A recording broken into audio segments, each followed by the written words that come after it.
What's up guys, how's it going and welcome to the Minute channel. Today we're gonna be doing the character tier list for Persona 5 Strikers. I won't be discussing spoilers, however I do have some characters that you may not know their story or background for, so you may not want to click on the video here or anything, but let's go ahead and jump right into the video. So let's go ahead and start with the rating here. So you have first one, which is kind of one of my favorite characters, and it's gonna be the inspector, I guess you can say, the public service, Hasagawa. He is a really awesome character. Tenkichi is easily one of my favorite characters now to date. They did a lot of justice to him, as well as the kind of story that he does and the interaction with the Phantom Thieves. Later on, spoilers, but there's just a lot going on that really just gets his character so right. He's a really well written character with a lot of different dimensions and facets. There is a lot of different depth to his character and what he does. I really liked what they did with this character here. So moving up next, we're gonna move on with the other new character, which is Sophie. Now Sophie is also gonna be an S-rank character. She has a lot of interesting stuff. She and Tenkichi are kind of the characters for new players, kind of the way for them to introduce the mechanics of the game and the story of the game. A little bit about the character. Sophie doesn't know, and she has amnesia at the beginning of the game, so everything is new to her. So any questions or anything that they have, it doesn't really feel out of place, because she's kind of learning and kind of getting to know every character and so on. So kind of seeing that interaction with just kind of learning and everything is a really good way to do it. I actually really like her character, the way that she does certain things. She's just really fun to see and hang out with, and just everything just made me laugh a whole lot. So moving up next, we're gonna go with Anne. Anne Takamaki is an interesting character. We're gonna place her an A. She actually had a really good, strong impact at the beginning of the game. She had a little bit of a storyline with one of the bad guys, and she really just had an interesting development for her overall. I really like the way that they did a lot of stuff with her, and her job as a model kind of takes a role in here, but also just kind of her interaction with the other Phantom Thieves as well. I like her character because what happens in original Persona 5 or even Royal, once the characters serve their purpose in the story, they don't really have a place anymore. And Anne, as well as Ryuji, which I'm gonna go ahead and place him in A as well, what they do with these characters is they become the heart of the team. They have if Makoto is the brains of the operation,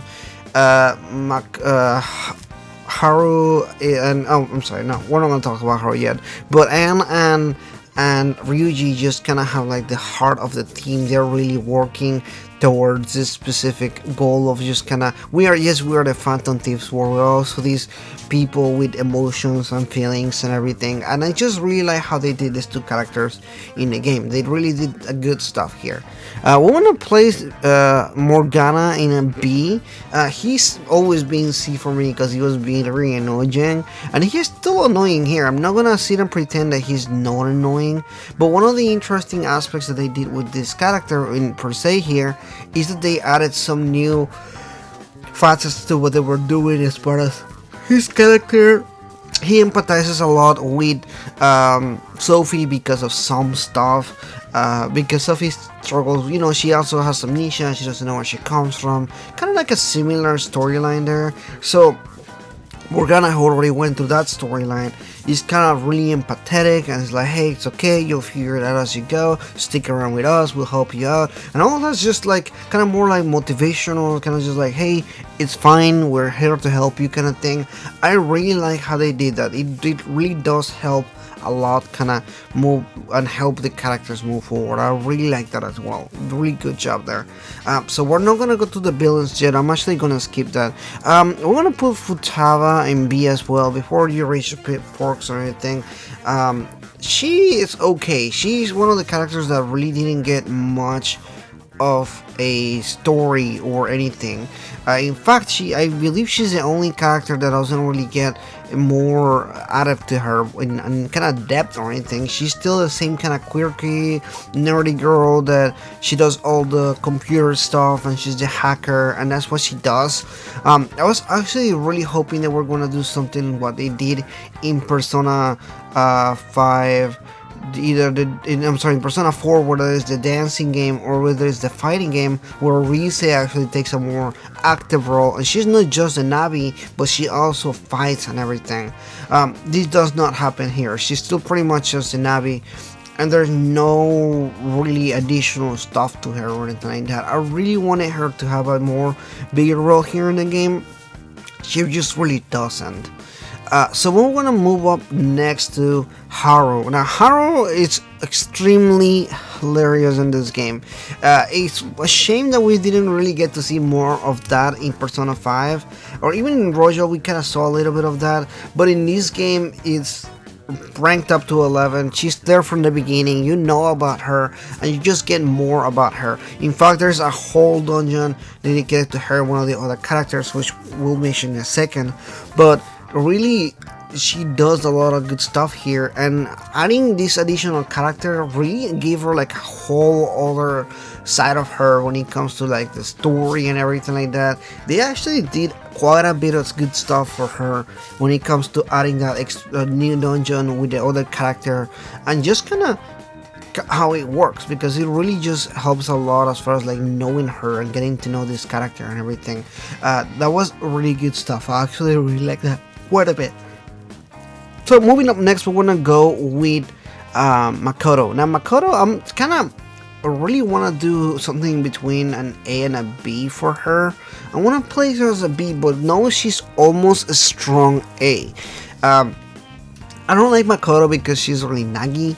She's the adult of the team, which is funny because we already have an actual adult on the team, which is Tenkichi, so we don't really need her to be the braggy kind and everything like that, but she's still very much it. She's still very much the braggy, the person is kind of like grounded and like everything has to be a certain way and don't forget to do your homework and that kind of stuff.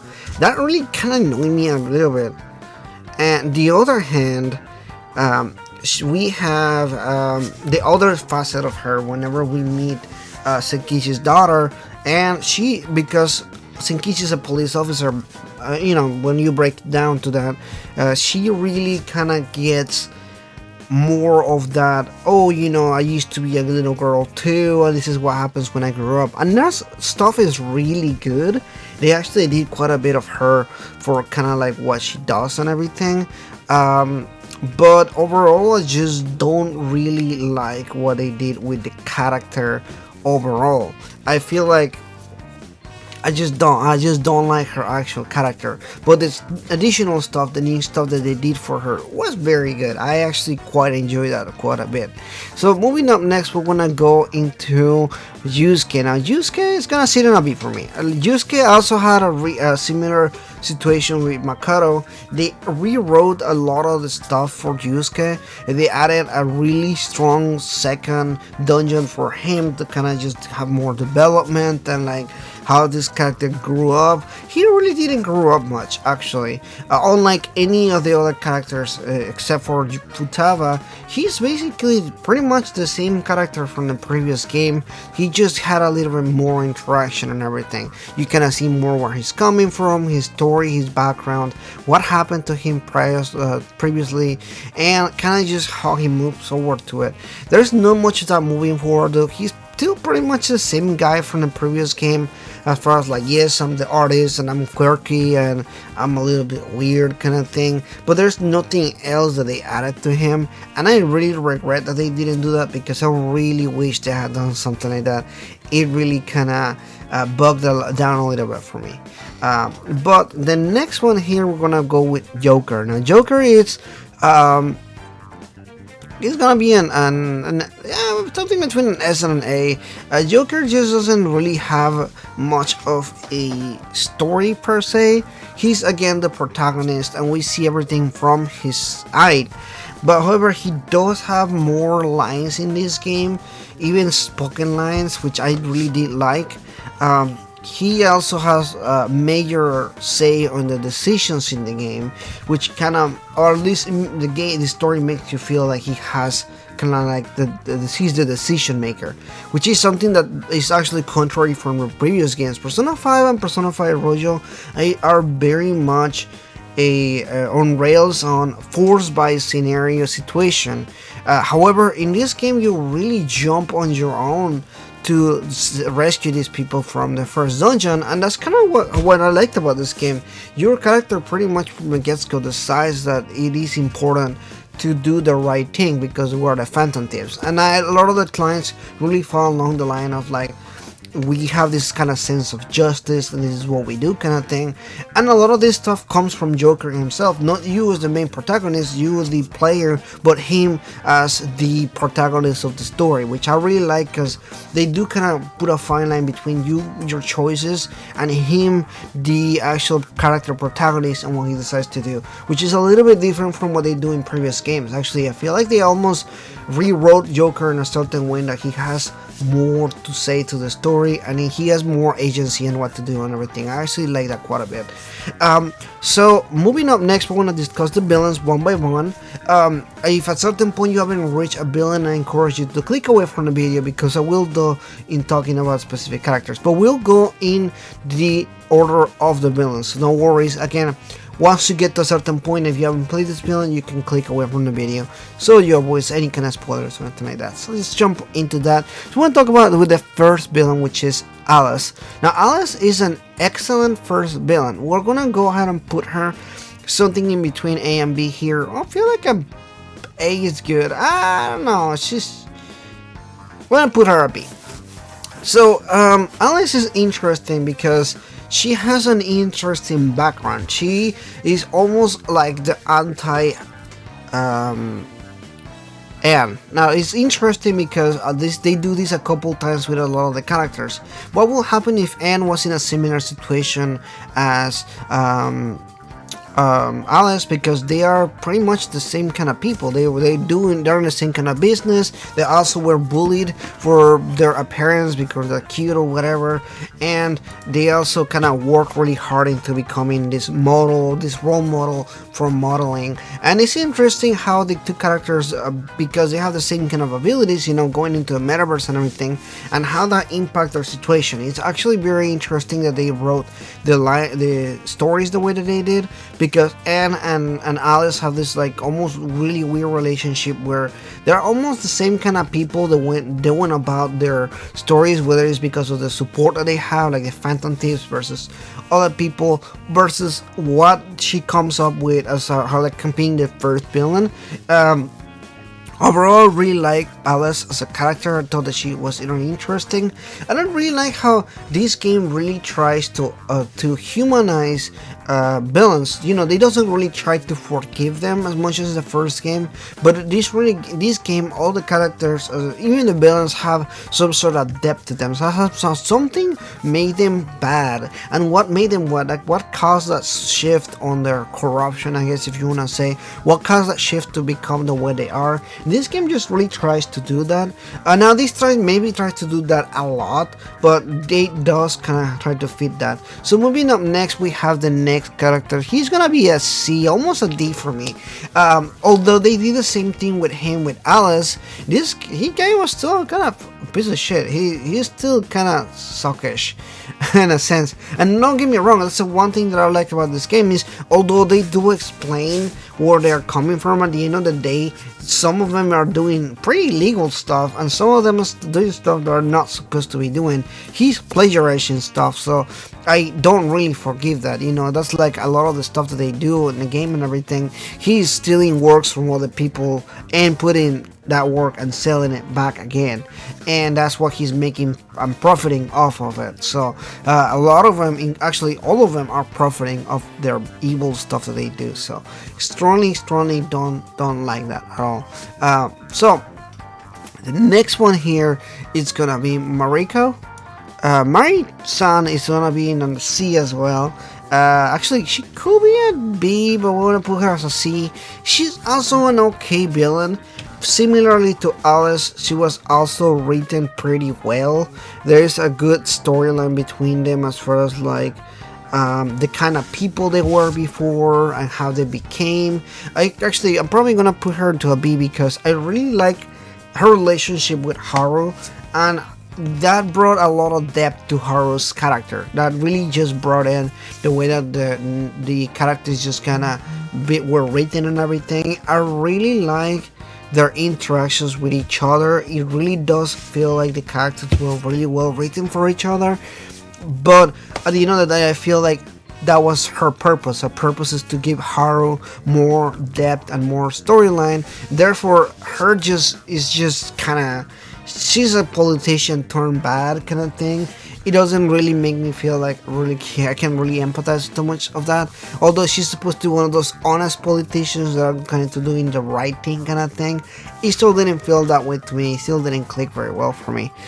So moving up next, we're gonna go with the next villain here. Now, if you want to go ahead and click away here, these pretty much are pretty spoilery stuff, so I want to encourage you to click away if you don't want to see the next villain. So we'll go ahead and clock right into that. So the next person here is gonna be Tenkichi's daughter. I want to put her as an A villain. Now there's an interesting storyline here between Tenkichi and his daughter. Tenkichi's wife was killed by a hit and run, which is pretty much something that happens also in Persona 4 Golden. I thought that was a pretty interesting kind of thing that they did there. Now from there on, what I think about it is this: it's really interesting how the relationship with these two people. Now if you really think about it, Tenkichi's daughter wasn't really a villain. She wasn't really a bad guy or anything. She was put in a situation where she was kidnapped and kind of, not kidnapped, I guess. She was manipulated into being the bad guy, so to speak, the antagonist. But her character is very much really interesting because you can either relate to her as a fan of the Phantom Thieves, which she pretty much is, but you can also see the depth that she kind of added on to Makoto. Again, like I mentioned earlier, she really does have like this relationship with just kind of like in the other games, and her character really much serves as kind of like an introduction to kind of seeing another side of Makoto as a young kid and everything. Now, one of the things that I really like about the Tenkichi's daughter is because she does have her own agency, her own character, and although we don't see much of her unlike the other characters, we really get to see this character and what she is about, how she became the way she is, and her relationship with Tenkichi, the other character, the adult character, and kind of they really play off each other so well. They're so different kind of characters. Even at the end of the game, you still don't get the notion that these two characters kind of get along super well, and I really like that they did that because it does feel again a different kind of way. So far, I really like that a lot. I think that they did a pretty fantastic job kind of doing that, and their relationship with each other again is really well written. It does feel like a father and daughter relationship, especially a father that is not around and because of work and everything, and how he really disappointed her in some aspects. So it's really interesting again to see how they did the character written down here. It's really well done. I really like that quite a bit. So moving up next, the last two characters. Now, fair last warning, these characters will contain a fair amount of spoilers, so please click away now if you want to not be spoiled. So let's go ahead and jump right into the spoilery stuff. Okay, so we're gonna go ahead and jump with her. Now, something interesting happens with her character. I'm gonna put her something in between A and a B. I'm probably gonna do a B for me as well. So she was a pretty interesting character overall.